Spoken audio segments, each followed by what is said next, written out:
Bem-vindas e bem-vindos! Hoje nossa análise mergulha num documento que pode até parecer um pouco distante para muita gente, mas que na verdade é o verdadeiro manual de instruções do poder em Brasília. Com certeza. Nós vamos falar do Regimento Interno da Câmara dos Deputados, mais especificamente da Resolução 17 de 1989. Exato. E o nosso foco aqui é bem direto. Vamos dissecar os artigos 16, 17 e 18 para entender o que significa de verdade ocupar a cadeira da presidência da Câmara. A pergunta é, quem senta ali é um simples moderador ou é tipo o maestro da política nacional? Essa pergunta é tudo. Porque a cadeira da presidência da Câmara é, talvez, a mais disputada de Brasília, né? Tirando, claro, a do Planalto. Sem dúvida. E não é à toa. Quem está ali não está só conduzindo uma sessão. Está no comando de um dos poderes. E o regimento, bem, o regimento é a fonte formal de toda essa autoridade. Entendi. Entender esses artigos é quase como decifrar o DNA do poder legislativo brasileiro. Ótimo ponto. Então vamos começar direto pelo começo. O artigo 16 que define o cargo. Vamos lá. Ele diz assim: o presidente é o representante da Câmara quando ela se pronuncia coletivamente e o supervisor dos seus trabalhos e da sua ordem. Parece simples, mas representante e supervisor, essas duas palavras têm um peso enorme, não é? Um peso, assim, gigantesco. Representante já é algo muito forte. Significa que quando essa pessoa fala, é a voz de 513 deputados. É a voz do Poder Legislativo. Exatamente. Pensa numa crise institucional. A fala do presidente da Câmara tem o peso de um poder da República. Mas olha, talvez a palavra mais poderosa no dia a dia seja supervisor. Por quê? Porque ele não é um jogador. Ele é o árbitro, e como supervisor, ele dita as regras, garante que elas sejam cumpridas e, o mais importante, ele as interpreta. E nesse mesmo artigo, logo no parágrafo único, tem um detalhe que me chamou a atenção. O cargo de presidente é privativo de brasileiro nato. Por que essa exigência toda? É só simbólico? Não, de forma alguma. Tem uma razão de Estado muito prática por trás disso. Que seria? Se conecta com o que a gente vai ver mais pra frente. O presidente da Câmara é o terceiro na linha de sucessão da presidência da República. Ah, claro. Ele pode sim assumir o comando do país. Então a exigência de ser brasileiro nato é a mesmíssima do presidente e do vice. Isso já tira o cargo de uma função interna do legislativo e coloca ele numa posição de segurança nacional. Não é um detalhe, então. É a fundação do cargo. Certo, isso já dá a dimensão da cadeira. Agora vamos entrar no artigo 17, que é, nossa, uma lista de poderes quase de super-herói político. É uma lista longa. O primeiro inciso trata do poder dele durante as sessões. E tem de tudo: presidir, manter a ordem, conceder a palavra, cassar a palavra. E aí a gente já vê o supervisor em ação, né? Porque vamos combinar, controlar o microfone numa assembleia política é como controlar o oxigênio da sala. Totalmente. Quem fala, quando fala, por quanto tempo, sobre o que fala. O regimento, por exemplo, permite que ele interrompa um orador que se desviar da questão ou falar sobre o vencido. Peraí. E essa interpretação do que é se desviar da questão fica a critério dele, certo? É totalmente subjetivo. Isso dá uma margem de manobra, assim, gigante. Mas o que mais me impressionou foi o poder de determinar o não apanhamento de discurso. Quer dizer que ele pode mandar apagar algo da história, dos registros oficiais. Isso, exatamente isso. É um poder, assim, raríssimo de ser usado, mas ele existe e é fortíssimo. É quase distópico. Imagina uma fala que o presidente considere, sei lá, ofensiva ou perigosa para a estabilidade. Com uma ordem, ele faz com que aquilo, para os registros da Câmara, simplesmente nunca tenha acontecido. É como ser o editor do Diário Oficial em tempo real. É um poder quase monárquico no meio de um debate parlamentar. Isso me lembra um DJ numa festa. Ele não só escolhe a música, que seria a pauta, Boa analogia. mas ele também pode abaixar o volume ou cortar o microfone de alguém no meio da frase. É um controle total. A analogia é perfeita. E essa discotecagem política, como você chamou, fica ainda mais clara nos itens S e T desse inciso. Que são? Eles dizem que compete ao presidente organizar a pauta mensal e a ordem do dia.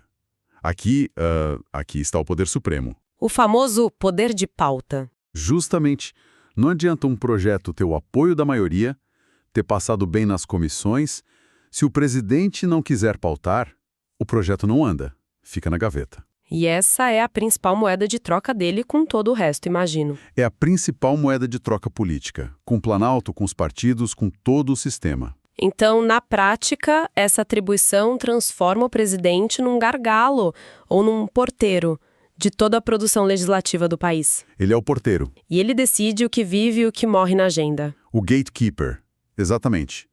E isso nos leva direto para a cozinha do processo, que são as comissões. O inciso 2º do artigo 17 diz que é o presidente quem faz a distribuição de matéria às comissões. Que, à primeira vista, parece uma tarefa bem burocrática, né? Tipo logística. Parece. Recebe um projeto e encaminha. Mas, politicamente, isso é uma arma, não é? É uma das armas mais sutis e mais eficazes que ele tem. Porque enviar um projeto para 1, 2 ou 5 comissões pode mudar completamente o destino dele. Como assim? Pensa num projeto polêmico de meio ambiente. Se ele manda para a Comissão de Agricultura, em vez da de meio ambiente, ou para as duas, ele muda todo o equilíbrio de forças. Entendi. O presidente pode criar um caminho rápido para um projeto que ele quer aprovar, ou pode criar um labirinto burocrático hostil para um projeto que ele quer enterrar. Ou seja, ele desenha o mapa do labirinto que o projeto vai ter que percorrer e pode colocar uns minotauros no caminho, se quiser. Exato. E não para por aí. O inciso 3º diz que ele também designa os membros das comissões. Claro, seguindo a indicação dos líderes. Então ele formaliza a composição de cada uma dessas arenas de debate? Isso. Ele tem a visão completa do tabuleiro de xadrez desde o primeiríssimo movimento. Tudo bem, já entendemos que ele controla o debate, a pauta, o caminho dos projetos. Mas o artigo 17 ainda tem mais, né? Tem muito mais. O inciso 6 fala da competência geral. E aqui, os poderes vão além das paredes do Congresso. O item A é aquele que você já comentou. Substituir o presidente da República. E vale a pena reforçar isso, não é uma possibilidade teórica, distante. Acontece? Acontece com frequência. O presidente e o vice viajam, e quem assume a caneta de presidente da República é quem comanda a Câmara. Isso muda o patamar do cargo de uma forma... E a ferocidade da disputa por ele, claro. Com certeza. E nesse mesmo inciso, tem a participação no Conselho da República e no Conselho de Defesa Nacional. O que isso significa? Ele vira um conselheiro de Estado. Exatamente isso. Ele senta na mesa onde as decisões mais críticas e muitas vezes sigilosas do país são tomadas. Crise institucional, ameaça à soberania. Intervenção federal. O presidente da Câmara está lá. Não como um convidado, mas como membro titular. Ele tem acesso à informação privilegiada e participa da estratégia nacional no mais alto nível. E tem um ponto que parece saído de um filme. Dirigir com suprema autoridade a polícia da Câmara. A expressão suprema autoridade é muito forte. É fortíssima. Porque o legislativo precisa de uma polícia própria com ele de comandante supremo. Isso é um pilar da separação de poderes. O legislativo precisa de autonomia para garantir a própria segurança, a própria independência, sem depender das forças do executivo. Entendi. A autonomia. A suprema autoridade reforça que, ali dentro do Congresso, a autoridade máxima não é de um general, não é de um ministro. É do presidente da Câmara. E ele pode proibir a entrada de outras forças policiais, por exemplo? Pode, garantindo a imunidade parlamentar, a soberania da Casa. É um poder de Estado para garantir que o legislativo não seja intimidado. Com um poder tão vasto, a pergunta é: tem limite? Ou o presidente da Câmara é uma espécie de monarca eleito a cada 2 anos?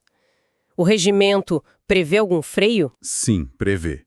E são freios importantes, que estão nos parágrafos do mesmo artigo 17. Certo. O primeiro é que o presidente não pode apresentar proposições enquanto estiver no cargo. Ele não é um legislador comum. Ele é o árbitro, como você disse. Isso. O segundo é que ele só vota em 2 situações. em escrutínio secreto ou para desempatar uma votação aberta ostensiva. Ah, o voto de Minerva. Isso é interessante. A força dele não está no voto individual, então, Não, mas no poder de levar a votação até o empate e aí decidir. exatamente. O poder dele não é adicionar um voto para o lado dele, mas sim controlar todo o processo que leva à votação. E tem mais um limite, que é simbólico e prático. Se ele quiser descer para a tribuna para debater, como um deputado qualquer, Ele tem que passar a presidência. tem que passar a presidência da sessão para um substituto. Ele precisa, tirar o chapéu de árbitro para poder entrar no jogo. É a melhor definição. É uma forma de dizer que não dá para ser as duas coisas ao mesmo tempo. Ele precisa se despir da autoridade para poder expressar a opinião dele partidária pessoal. Reforça a ideia de isenção, pelo menos formalmente. É o maestro. Se ele quiser tocar o violino dele, tem que entregar a batuta. Falando em entregar a batuta, isso tudo é um poder imenso numa pessoa só. Mas o que acontece se essa pessoa não está lá? Se viaja, se fica doente, a máquina para. É aí que entra o artigo 18. Precisamente. O artigo 18 é a garantia da continuidade. A instituição não pode parar nunca. Certo. Primeiro, ele estabelece a sucessão imediata. Os vice-presidentes, em ordem, e tem aquela regra. Se o presidente for se ausentar da capital federal por mais de 48 horas, ele tem que passar o cargo. Isso garante que sempre tem alguém com o poder da caneta em Brasília, né? Sempre.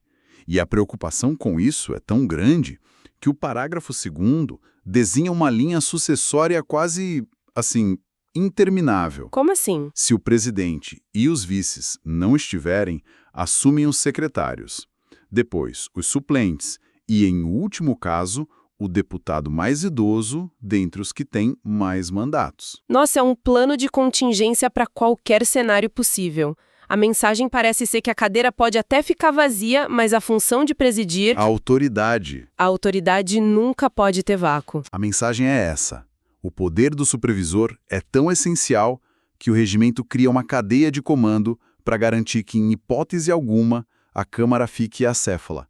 A ordem e o processo são ininterruptos. Então, fazendo um resumo do que a gente viu, a figura que emerge desses artigos é muito mais complexa que a de um chefe dos deputados. Muito mais. O presidente da Câmara é, ao mesmo tempo, a voz da instituição, o guardião das regras, o gestor da agenda legislativa do país e, além de tudo, uma peça-chave na estrutura do Estado. Isso. Com assento em conselhos estratégicos e um lugar na linha de sucessão presidencial. A síntese perfeita é essa.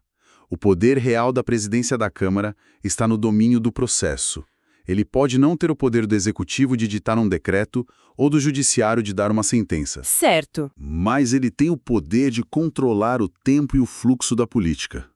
O regimento interno é a partitura. E quem segura a batuta e sabe interpretar essa partitura pode definir o ritmo, a melodia e muitas vezes o resultado final da sinfonia política brasileira. O que nos leva a uma provocação final, então. Nós analisamos aqui os artigos 16, 17 e 18, que são os poderes formais, o que está escrito no papel. O mapa, como você disse. Exato, o mapa. Mas fica a reflexão. Quanto do poder real de quem ocupa essa cadeira vem não só do que está escrito, mas da forma como essas regras são interpretadas, negociadas, esticadas nos bastidores. E talvez o mais importante, quanto desse poder depende da personalidade, da ambição e da habilidade política de quem senta ali. O regimento é o mapa, sem dúvida.